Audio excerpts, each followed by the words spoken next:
Saya yakin rilek wali di Bang Pak Rektor. Saya yakin itu. Karena wali itu lebih dekat Allah. Sehingga orang dulu itu saya ulang lagi ya, ada satu kearifan namanya hidup itu apa? Hidup itu adalah cari sebanyak mungkin supaya hidup itu tidak tergantung pada banyak hal. Jika misalnya cara berpikir orang-orang modern itu sebenarnya banyak orang-orang ilmuwan yang nggak ngagumi Amerika. Bukan karena angkuh ndak. Untuk mempertahankan kebesaran negara sebesar itu, kebutuhan listriknya besar, kebutuhan tentaranya besar, kebutuhan apa?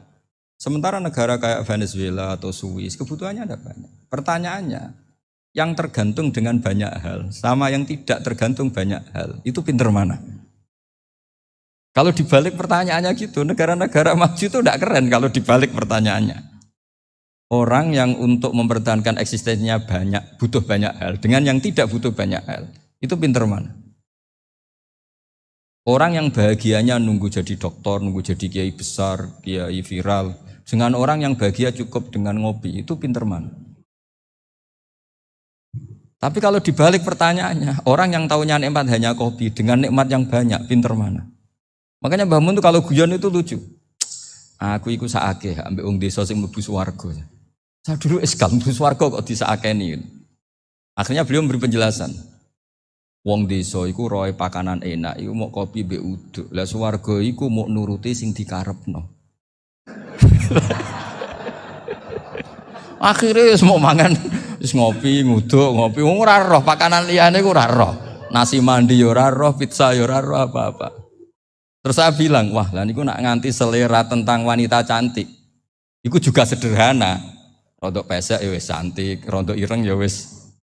Apa bidadarinya seperti itu karena saking enggak pengalamannya.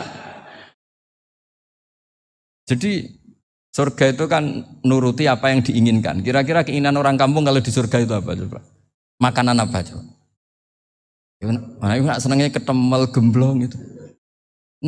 Artinya malaikat lebih suka nangani surganya orang-orang kampung di Bang Pak Rektor. Ini sudah ribet ini.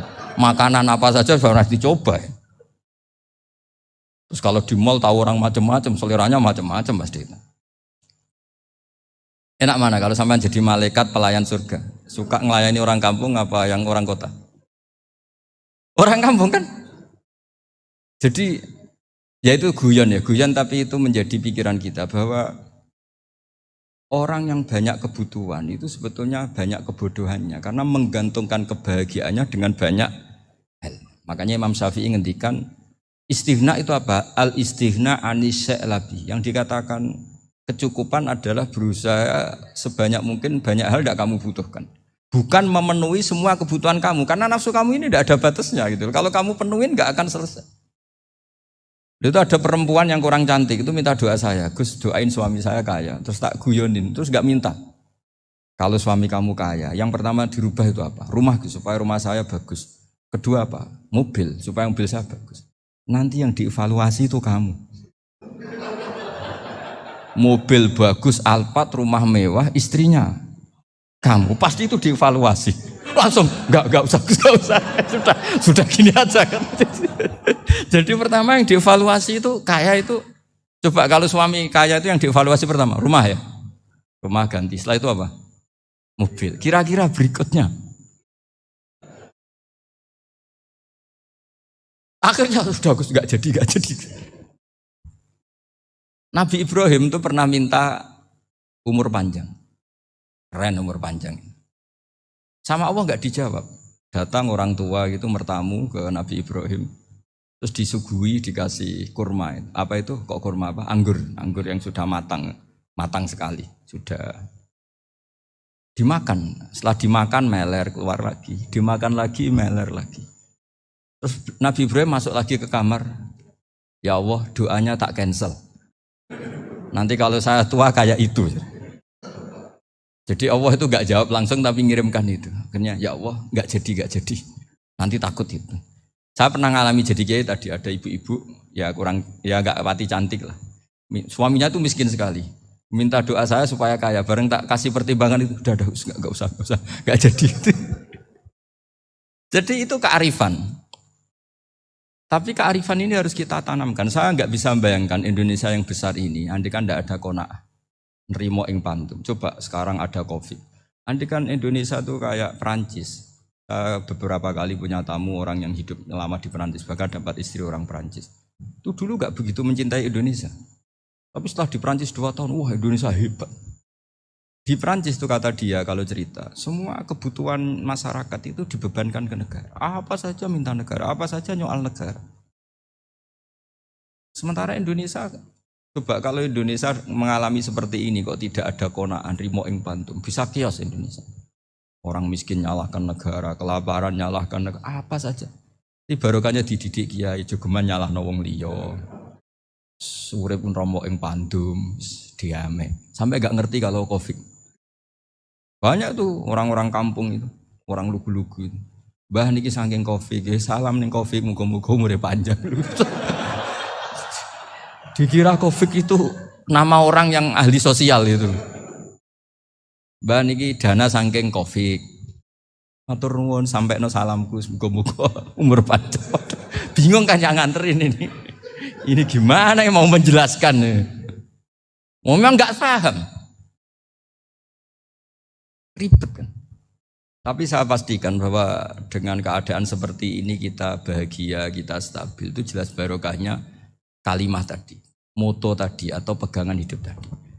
Makanya disebut al-ibarat qutun li'ailatil mustami'in, bahwa redaksi atau kata-kata atau pegangan atau filosofi hidup, apalah namanya itu adalah penyemangat. Penyemangat. Karena kata-kata ini memang luar biasa. Ketika sahabat perang demi kebenaran, zaman itu ya pasti benar karena yang dibela Nabi. Dulu itu kan enak zaman Nabi, yang dibela mesti benarnya, musuhnya mesti salahnya. Jika dulu itu memang harus tegas. Kalau sekarang mau tegas gimana? Yang kamu bela tidak mesti benar, musuhnya tidak mesti salah. Ribet kan kalau misalnya saya tukaran sama Pak Rektor, kamu mau bela mana kan bingung. Saya tidak mesti benar, saya tidak Nabi. Pak Rektor apalagi tidak mesti benar lagi kan? Ribet kan? Jadi kalau kita mau perang sekarang itu mau pede gimana? Enggak. Makanya banyak ulama sekarang tuh mau tegas tuh enggak berani karena ya banyak hal yang abu-abu lah wilayahnya. Misalnya pilihan presiden atau pilihan bupati, pilihan menteri. Kamu mati-matian bela itu.